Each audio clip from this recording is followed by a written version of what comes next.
Good afternoon, everyone. My name is Sebastian Giraldo, and you are listening to The Giraldo Show. I thank everyone for listening to the podcast today because today is a very important day in American modern history as we have the Ukraine impeachment talks and Donald Trump finally releasing his transcript. So I have the transcript here. I do understand that I am releasing this episode a little bit late, but I had to have a little bit of time to read over the transcript, give my own personal opinion. But today, we're going to very shortly go over the entire transcript, and we're going to see exactly what happens and if what the House of Representatives are doing in attempting to impeach Donald Trump is the correct move or not. So let's get right into the transcript. So the transcript starts with the president saying, "Congratulations on the great victory. We all watched from the United States, and you did a terrific job. The way you came from behind, somebody who wasn't given much of a chance, and you ended up winning easily. It is a fantastic achievement. Congratulations." President Zelensky then says, "You're absolutely right, Mr. President. We did win big, and we worked hard for this. We worked a lot, but I would like to confess to you that I had an opportunity to learn from you. We used quite a few of your skills and knowledge, and were able to use it as an example for our elections. And yes, it is true that these were unique elections. That we were unique in a unique situation that we were able to achieve a unique success. I'm able to tell you the following. The first time you called me to congratulate me when I won my presidential election, and the second time you are now calling me when my party won the parliamentary election. I think I should run more often, so you can call me more often, and we can talk over the phone more often." So, pretty much those first two lines, nothing really happening there. The presidents of both countries are having a civil conversation. Although President Zelensky is trying to get more on the good side of Donald Trump, you have seen this a lot, that when a country's political leaders are in good terms with Donald Trump is more kind to them, obviously. It's just something in Donald Trump's nature that Zelensky understands that he has to get on Donald Trump's good side in order for them to work in a cooperative manner. The president then laughs about the previous comment. He says, "That's a very good idea. I think your country is very happy about that." Well, yes. To tell you the truth, we are trying to work hard because we wanted to drain the swamp here in our country. We brought in many, many new people, not the old politicians, not the typical politicians, because we want to have a new format and a new type of government. You are a great teacher for us in that. The president then responds, "Well, it's very nice of you to say that. I will say that we do a lot for Ukraine. We spend a lot of effort and a lot of time, much more than European countries are doing, and they should be helping you more than they are. Germany does almost nothing for you. All they do is talk, and I think it's something that you should really ask them about. When I was speaking to Angela Merkel, she talks Ukraine, but she doesn't do anything. A lot of the European countries are the same way, so I think it's something you want to look at. But the United States has been very, very good to Ukraine. I wouldn't say that it's reciprocal necessarily, because things are happening that are not good, but the United States has been very, very good to Ukraine." So that paragraph there is falling into a little bit of controversy as it's indicated, or President Trump implies that with the statement, "We spend a lot of effort and a lot of time in the Ukraine, and we do a lot for the Ukraine." I've seen a lot of media cover it as an implication, or that Donald Trump is talking about financial aid there. I don't necessarily want to think that it's financial aid. It could very well be financial aid, but again, for there to be direct evidence of a quid pro quo and for impeachment, there has to be a direct mention, a direct statement saying that we will deny financial aid if you do not investigate Joe Biden and his son. And we'll get into what the rest of the document says. So that's pretty much what my reaction is. I don't necessarily believe that there is actually no direct statement that could qualify for a quid pro quo, but I'll let you come to your own conclusions as we go through the rest of the document. President Zelensky responds, "Yes, you are absolutely right. Not only 100%, but actually 1,000%. And I can tell you the following. I did talk to Angela Merkel, and I did meet with her. I also met and talked with Macron, and I told them that they are not doing quite as much as they need to be doing on the issues with the sanctions. They are not enforcing the sanctions. They are not working as much as they should work for Ukraine. It turns out that even though logically the European Union should be our biggest partner, but technically the United States is a much bigger partner than the European Union, and I am grateful to you for that because the United States is doing quite a lot for Ukraine, much more than the European Union, especially when we are talking about sanctions against the Russian Federation. I would also like to thank you for your great support in the area of defense. We are ready to continue to cooperate for the next steps. Specifically, we are almost ready to buy more javelins from the United States for defense purposes. Okay, so the last couple of sentences, I forgot to mention that in Trump's last paragraph before that big paragraph by Zelensky, the president does agree with the statements that he's been making that the media has read as an excuse. The reason that Donald Trump gave for withholding financial aid from Ukraine was that he needed Europe and more Ukrainian allies to pay their part and give financial support. And Donald Trump makes that very clear in this transcript. He says, much more than the European countries are doing, and they should be helping you more than they are. Donald Trump is explicitly saying that he wants the European countries to help Ukraine more. So that's a big reason for him holding financial aid. It agrees with his statements from before the transcript. So no lies there. If there would have been a lie, if Donald Trump would have been making up an actual excuse, there was more suspicious reasoning behind the Donald Trump impeachment trial. But let's go ahead and continue. Also, in that President Zelensky paragraph, he mentions that he agrees with Donald Trump that the European countries aren't doing much in terms of helping the Ukraine. He's even saying that the United States has been the biggest partner for the Ukraine and that he's ready to support the United States by buying javelins for the army for defense purposes. So again, Zelensky trying to get on Donald Trump's good side, saying he's going to buy from American products, American javelins for Ukraine's defenses. The president says, I would like you to do us a favor though, because our country has been through a lot and Ukraine knows a lot about it. I would like you to find out what happened with this whole situation with Ukraine. They say CrowdStrike. I guess you have one of your wealthy people, the server, they say Ukraine has it. There are a lot of things that went on. The whole situation, I think you're surrounding yourself with some of the same people. I would like to have the Attorney General call you or your people, and I would like you to get to the bottom of it. As you saw yesterday, that whole nonsense ended with a very poor performance by a man named Robert Mueller, an incompetent performance. But they say a lot of it started with Ukraine. Whatever you can do, it is very important that you do it if that's possible.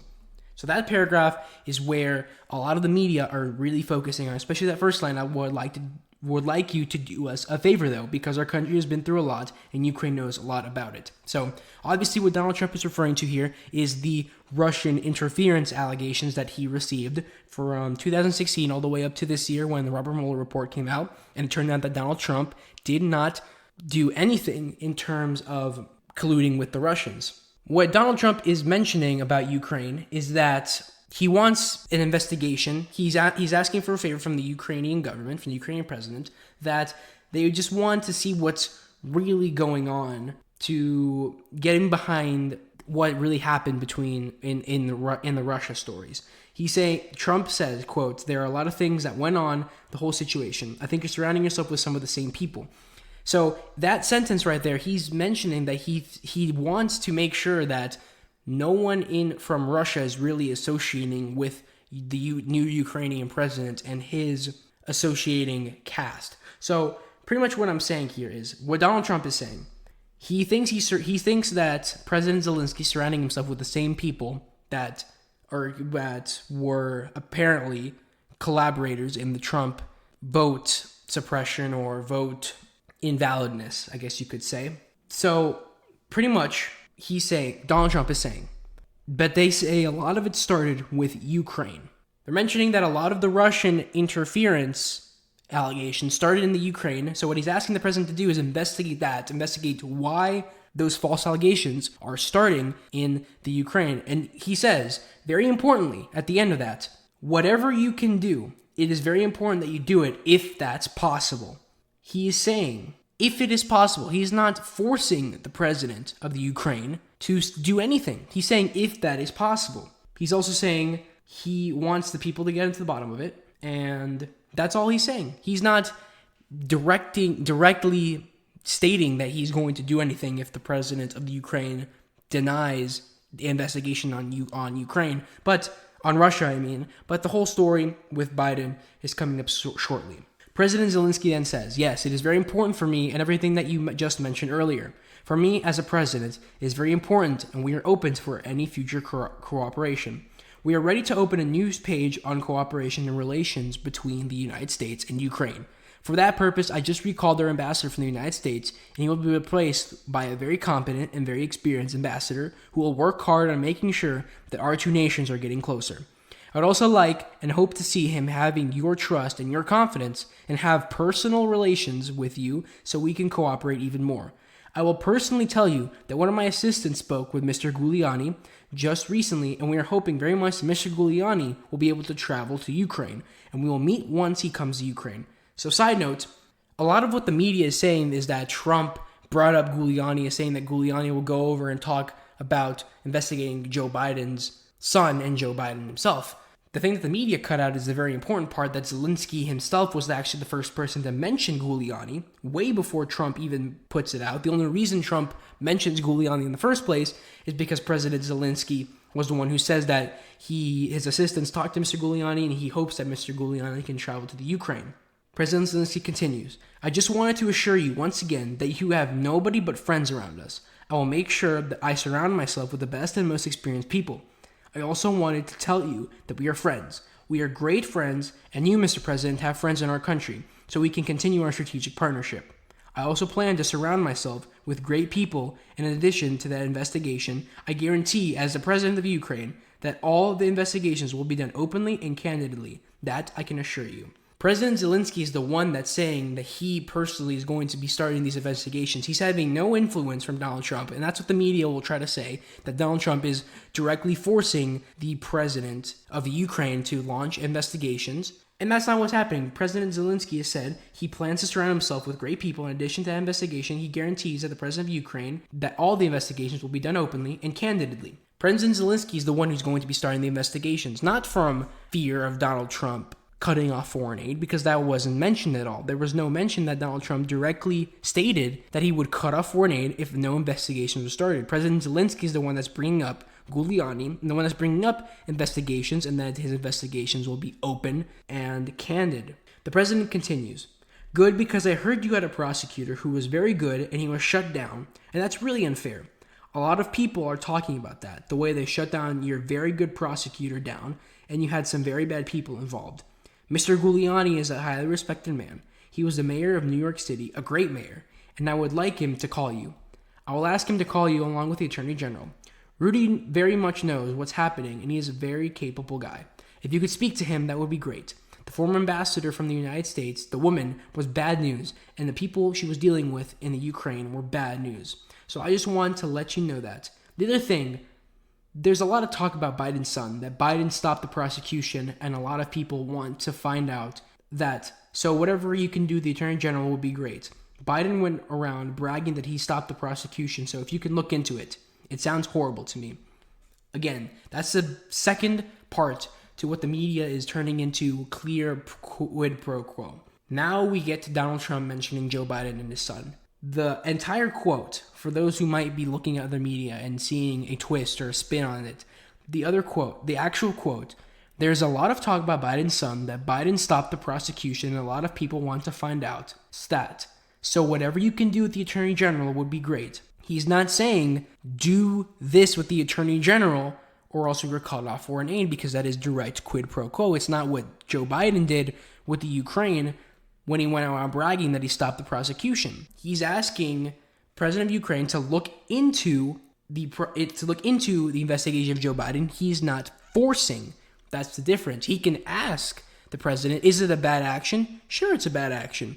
The president, while he has a lot of power, that doesn't mean all of his actions are justifiable. It might be a bad move, but it's not an illegal move. That's the thing. If they were directly quid pro quo, he would have first mentioned financial aid directly. He wouldn't have just implied it, or that's what the media is saying, that President Trump implied that he was mentioning financial aid. That's the first thing. And the second thing is he would have directly mentioned that if the Biden investigations weren't continued or wouldn't have been started, he would cut off financial aid from the Ukraine. That is not in the documents so far. And I'm not sure that it's going to be in anywhere else, but we're going to go ahead and see. I'm waiting to give my real full conclusions until I read the entire document, just so that you can make your own assumptions. President Zelensky, I wanted to tell you about the prosecutor. First of all, I understand and I'm knowledgeable about the situation. Since we have won the absolute majority in our parliament, the next prosecutor general will 100% be my person, my candidate, who will be approved by the parliament and will start as a new prosecutor in September. He or she will look into the situation, specifically to the company that you mentioned in this issue. The issue of the investigation of the case is actually the issue of making sure to restore the honesty. So we will take care of that and will work on the investigation of the case. On top of that, I would kindly ask you if you have any additional information that you can provide us. It would be very helpful for the investigation to make sure that we administer justice in our country with regard to the ambassador to the United States from Ukraine. As far as I recall, her name was Ivanovich. It was great that you were the first one who told me that she was a bad ambassador, because I agree with you 100%. Her attitude towards me was far from the best, that she admired the previous president and she was on his side. She would not accept me as a new president well enough. So a bit of irony there. We have an ambassador that doesn't accept the president, and we have an entire side of the political spectrum here in the United States that doesn't accept our own president. But that entire paragraph, Zelensky, he's actually asking President Trump, because he knows that he has heard about the Biden issue, and he does actually want to maybe look into that as a possibility. He hasn't confirmed that he will do it or not. He's saying that he probably will. He's actually asking President Trump for any information that he thinks will help. So again, if Trump were directly asking the president of Ukraine for an investigation on Joe Biden and his son with financial aid, then it would be a quid pro quo, and it would be persecutable, and it would be an impeachment. I 100% agree with that. But so far, again, there is no direct crime here. President Trump has not directly said that. So there really can't be any prosecution, in my opinion. The president says, well, she's going to go through some things. I will have Mr. Giuliani give you a call, and I am also going to have Attorney General Barr call, and we will get to the bottom of it. I'm sure you will figure it out. I heard the prosecutor was treated very badly, and he was a very fair prosecutor. So good luck with everything. Your economy is going to get better and better, I predict. You have a lot of assets, and it's in a great country. I have many Ukrainian friends. They are incredible people. President Zelensky, I would like to tell you that I also have quite a few Ukrainian friends that live in the United States. Actually, last time I traveled to the United States, I stayed in New York near Central Park, and I stayed at the Trump Tower. I will talk to them, and I hope to see them again in the future. I also want to thank you for your invitation to visit the United States, specifically Washington, D.C. On the other hand, I want to ensure you that we will be very serious about the case and will work on the investigation. As to the economy, there is much potential for our two countries, and one of the issues that is very important for Ukraine is energy independence. I believe we can be very successful and cooperating on energy independence with the United States. We are already working on cooperation. We are buying American oil, but I am very hopeful for a future meeting. We'll have more time and more opportunities to discuss these opportunities and get to know each other better. I would like to thank you very much for your support.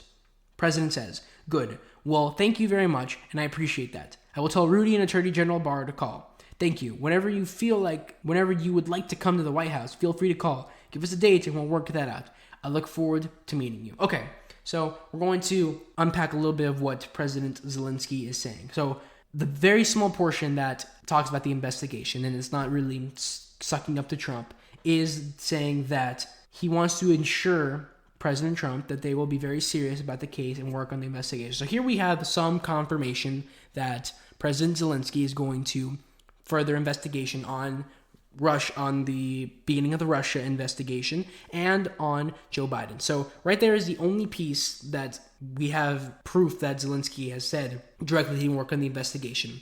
Again, there is nothing so far. We're almost at the end of the transcript. There's nothing so far that even comes close from Trump being quid pro quo. You have people on the media that are inciting that he said it, but incitement isn't directly saying something. If you imply something, it doesn't make any sense to why you can persecute that, because you can be implying anything. President Zelensky then says, thank you very much. I would be very happy to come and would be happy to meet with you personally and get to know you better. I'm looking forward to our meeting, and I would also like to invite you to visit Ukraine and come to the city of Kyiv, which is a beautiful city. We have a beautiful country which would welcome you. On the other hand, I believe that on September 1st, we will be in Poland, and we can meet in Poland, hopefully. After that, it might be a very good idea for you to travel to the Ukraine.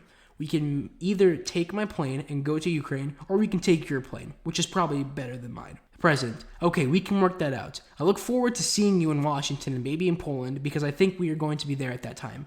President Zelensky, thank you very much, Mr. President. Congratulations on a fantastic job you've done. The whole world was watching. I'm not sure it was so much of an upset, but congratulations. Thank you, Mr. President. Bye-bye. That is the entire transcript that I just read for you.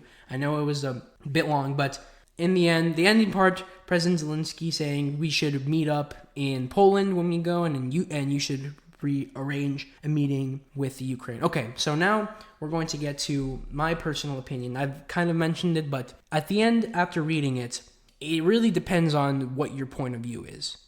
But if you're going in from an unbiased view, you do not see a direct quid pro quo. President Trump, first of all, never directly mentions financial aid at all. He only implies it. It's only implication when he says that we've worked with the Ukraine and helped them out a lot. Sure, that could be implied with financial aid, but they can also be implied with military help, with anything else that is not necessarily foreign aid. Number two, there is no direct evidence in the transcript that proves that Trump used his foreign aid, the United States foreign aid, to almost threaten President Zelensky into investigating Joe Biden. All President Trump says is that it would be great to investigate Joe Biden if it's possible. That's a very important key. He's saying, if it's possible to do it, it would be great if you could. It would be different if he said, if it's possible, you should definitely investigate Joe Biden. He's saying, if it's possible, it would be great if you investigate Joe Biden. Again, is it a good thing? No, it's not necessarily a good thing, because I think that when a president uses that for his foreign exchange power for something like that, for an investigation on an American citizen, I think that's where the media is kind of going with it. It's not necessarily a good thing, because it's the president of the United States. It's someone that has a lot of power, especially with foreign affairs, and he's calling for an investigation on an American citizen, which may or may not be true. We're not very sure about it yet, but I expect what the Ukraine stuff. But again, just because it's not necessarily a good thing doesn't make it something that's illegal, if you understand what I'm saying. Donald Trump did not directly say anything that is illegal. He did not use financial aid to the advantage of getting the Ukrainian government to investigate Joe Biden. That's the important part. Another important part, President Zelensky was the first person to mention Giuliani at all. He was the one that mentioned that his assistants met Giuliani and that he was a good person. And there's actually proof that neither Giuliani or Barr, I believe, have even talked to the president of Ukraine since this transcript, which was in around the end of July. So, what do I think is going to happen? Personally, I think the House of Representatives are still going to go through with impeachment, but the Senate is going to acquit President Trump. Here's why. Nancy Pelosi and the Democratic Party have been dying to try to get Donald Trump impeached and out of office through Russia investigations, sexual assault allegations, anything that could potentially impeach the president. Now they have a document that, again, even though there's no real direct crime, there's no direct saying that he's going to use that financial aid, there's no direct quid pro quo, the Democratic Party and Nancy Pelosi are still going to look at this and say there is a quid pro quo. I don't know how they're going to do it, but they're going to impeach the president and the Senate is going to acquit. Why is the Democratic Party going to impeach Donald Trump? Number one, because they really, really want to. Number two, because Nancy Pelosi stated that they can't get him reelected. So really, I think this whole impeachment thing is just a way to interfere with the election, because they're afraid that because of what Donald Trump has done for this country, what he's done that has been so great, the economy has been skyrocketing, record low unemployment for minorities, including blacks and Hispanics, so that's incredible, giving opportunities to everyone of every single race, of every single ethnicity. They don't want that to be released. They need some dirt on Donald Trump, ironically, and this is really the only way that they're going to be able to do it. Personally, I do not think Nancy Pelosi wants to impeach Donald Trump, because she really does know in her mind that really there's nothing that is a crime here. But if she doesn't go through with the impeachment, she's going to lose a lot of support in the Democratic Party, especially from people in the squad like Alexandria Ocasio-Cortez, Rashida Tlaib, Ilhan Omar, the squad, as I guess you can call them, and a lot of people who are moving more towards the radicalization of the left. it's very important that Nancy Pelosi actually does go through with this, not because she believes it's correct, but because she doesn't want to lose the support, and she doesn't want to really confirm that the Democratic Party has turned into a crazed party. So do I think that this impeachment is going to interfere with President Trump's election? Potentially. I don't think it's going to be enough to reelect, because I think everyone who's read the document, especially on the conservative side, do not believe that there's been any crime committed by President Trump. They just believe that this is a scam, or this is an attempt to just put an impeachment out on the president. And I do think that there is some logic to that. Obviously, the Democrats have been just trying to impeach Donald Trump for as long as you can think of, for the last 3 years. So it would make sense that they would not necessarily fabricate the story, but really push out the story to be more than what it really is. And I think that's why, number one, Donald Trump will get reelected. Because the support for Donald Trump is now probably increasing, especially in the conservative movement, because they understand that the Democrats really don't have much dirt on him. So they have to pull out this document. They have to pull out a quid pro quo allegation and impeachment from this document, even though there's no direct crime, I should say. And number two, I think unfortunately for Joe Biden, I think his campaign is over, honestly, because his Ukraine scandals are coming out.